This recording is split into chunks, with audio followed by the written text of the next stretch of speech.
ही bag आहे ही 350 रुपयाला आहे. 350 आणि वॉशेबल आहे ना सगळे? वॉशेबल आहे आणि वॉटरप्रूफ आहे दोन्ही. वॉटरप्रूफ आहे. अशी थोडी मोठी साईज येईल 500 रुपयाला.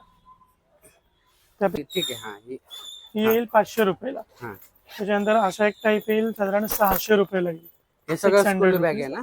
हो स्कूल बॅग. ओके. त्याचं कापड अस्तर सगळं चांगल्या क्वालिटीचं वापरलंय. ओके ओके प्लस इथून निघू नये हम्म. म्हणून इथे सुद्धा आपण सेपरेट पट्टी मारतो. Okay okay. येस हीच पट्टी इथे मारतो आपण. हे कितीला? ही 600 600 रुपयाला. 600 रुपीजला. रुपये. त्याच्यानंतर हे पण एक मॉडेल आहे. हे पण 600 रुपयाला बघा.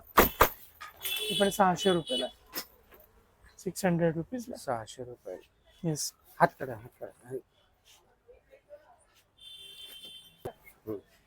थोडस साईज मध्ये कॉम्पॅक्ट आहे. याच्यात तुम्हाला मोठी साईज पाहिजे मोठी पण मिळेल. हे डिझनीचं आहे. डिझनी बाकी सगळं दाखवलेलं आमचं होतं. ब्रँडेड तुमचं.